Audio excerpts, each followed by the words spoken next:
اللہ نے فرمایا تبت یدا ابی لہب و تب، تو کہتا ہے میرے نبی کا ہاتھ ٹوٹ جائے تیرے دونوں ٹوٹ جائیں گے۔ اور سنو ابو لہب کا حال کیا ہو۔ ابو لہب کا معنی ہے ابو لہب شولوں کا باپ، لہب شولوں والا۔ کیا مطلب؟ ابو لہب اتنا حسین و جمیل تھا کہ اس کے جو رخسار تھے شولوں کی طرح چمکا کرتے تھے، اتنا خوبصورت تھا، لال سرخ رنگ تھا، خوبصورت آدمی۔ عرب میں جب غربت تھی تو اس کے گھر میں اس وقت بھی 2 اینٹیں سونے کی تھی، اتنا مالدار آدمی اور سردار تھا سارے مکے کا۔ لیکن نبی پاک کی بے ادبی کی، تمہیں پتہ ہی نہیں کہ رب دنیا میں سب سے زیادہ ناراض ہی اس سے ہے جو اس کے رسول کا بے ادب ہے، سب سے زیادہ ناراض ہی اسی سے۔ ابو لہب نہ گیا بدر کے موقع پر، ڈر گیا، کہنے لگا میں نے نہیں جانا، مکے میں رہ گیا، نہ گیا جہاد کے لیے، مسلمانوں کے خلاف نہ نکلا۔ لوگوں نے بڑا اس کو لان تان کیا، لیکن کہنے لگا میرے خرچے پہ 4-5 بندے لے جاؤ، میں نہیں جاؤں گا، پیچھے رہ گیا۔ لوگ کہنے لگے بچ گیا، لیکن اس کے جسم کے اندر ایسی بیماری نکلی کہ ریشے سے بھر گیا سارا وجود، ریشے۔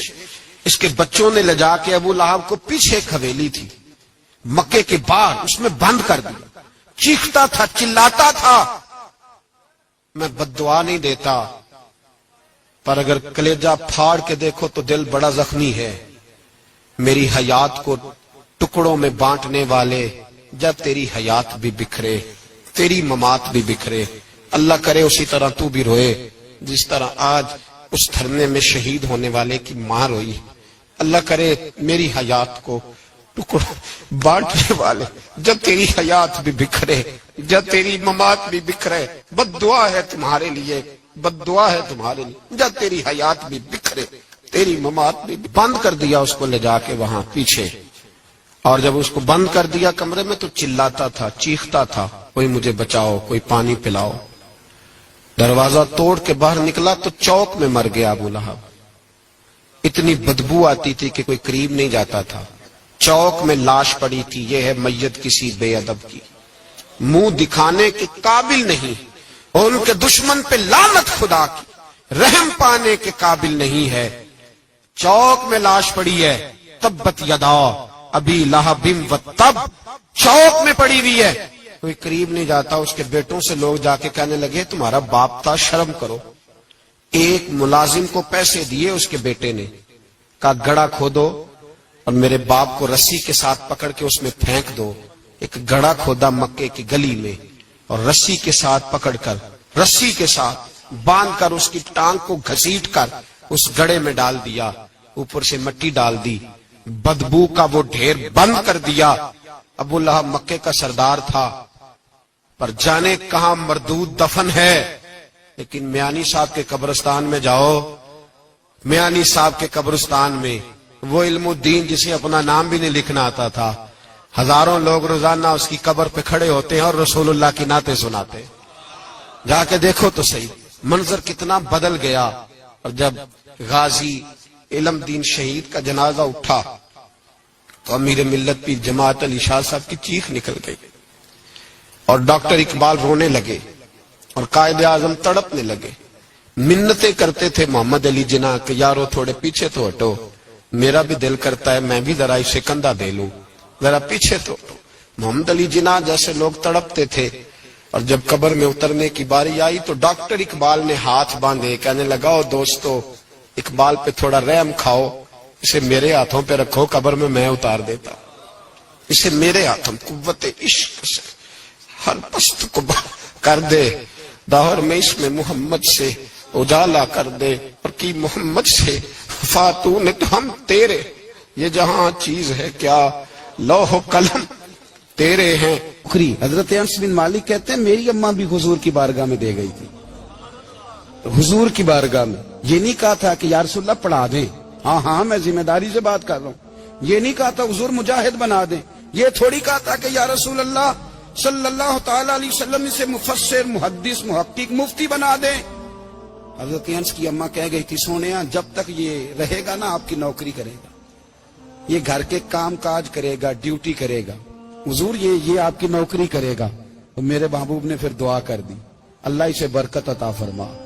تم سمجھتا ہے خدمت والا خالی رہ جاتا ہے؟ جتنا ذائقہ خدمت والے کو ملتا ہے جو اس کے نصیب میں آتا ہے وہ کسی کا نصیب کہاں بھائی. حضرت انس کہتے ہیں حضور نے دعا کر دی برکت کی. مجھے تو کھیتی باڑی آتی بھی نہیں تھی, پر لوگوں کے باغ میں سال میں ایک دفعہ پھل لگتا تھا, میرے باغ میں 2 دفعہ لگتا تھا. حضور نے دعا کر دی یا اللہ اسے اولاد دے. فرماتے ہیں میرے بیٹے, میرے پوتے, میرے نواسے, میری بیٹیاں. فرماتے ہیں میں زندہ ہوں اور میری 100 اولادیں موجود ہیں.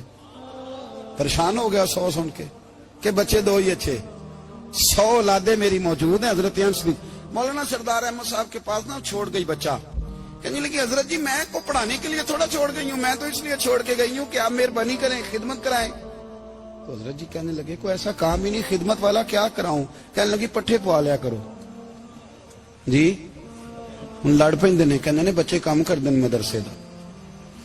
حالانکہ اب کہاں بچے کام کرتے ہیں, اب تو گزر گیا دور, اب تو بچے کام کراتے ہیں. اب بچے بھی ناراض ہو رہے ہیں, گور گور کے دیکھ رہے ہیں.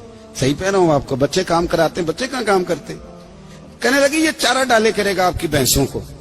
تو حضرت نے اس کو کہا کہ بی بی چارہ میری بھینسوں کو ڈالنے کے لیے میں نے بندہ رکھا ہوا ہے, تو جا لے جا. کہنے لگی ہاتھ باندھ کے حضور مہربانی کریں رکھ لیں چارہ ڈالے گا. اور پتر توجہ سے چارہ ڈالنا حضرت کی بھینسوں کو.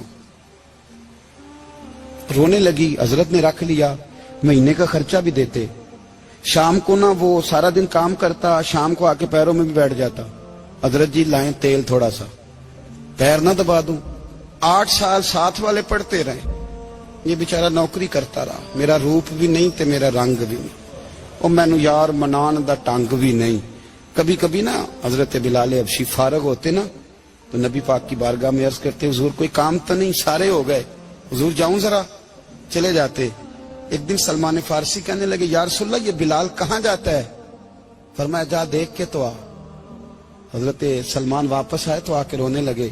کہنے لگے سونیا جب یہاں سے جاتا ہے نا تو جا کے سیدہ فاطمہ کی چکی پیسنی شروع کر دیتا, بی بی صاحبہ کے کام کرنے لگتا ہے. گھر میں جا کے اسنین کی ڈیوٹی کرتا ہے, وہاں بھی کام یہاں بھی کام. وہ چارہ ڈالتا رہا, اس نے چارہ ڈالا. حضرت محدث اعظم کی بھینسوں کو دستار فضیلت کا وقت آ گیا, سارے پگڑیاں سجا کے آ گئے. آج دستار ہوگی. یہ نہ پیچھے ہو کے بیٹھ گیا, چونکہ پڑھا ہی نہیں تھا تو دستار کا ہے کی. دستار تو اس کی جو پڑھے گا, ہم نے تو پڑھا ہی نہیں. ہم نے تو یار پڑھا, گھر پڑھا, ڈیوٹی کری. حضرت محدث اعظم رحمت اللہ علیہ کے ہاں جب اعلان ہونے لگا نا کہ اب دستار ہوگی, تو حضرت نے پہلا اعلان اس کا فرمایا. تو مجھے والا بندہ کپڑے بھی کدی کدی بدل دے نا. وہ کہتا ہے جس حال میں بھی تھا میں پلٹ کے دیکھنے لگا کہ پڑھا پڑھایا تو ہے, کوئی شے نہیں. یہ ماجرا کیا ہے.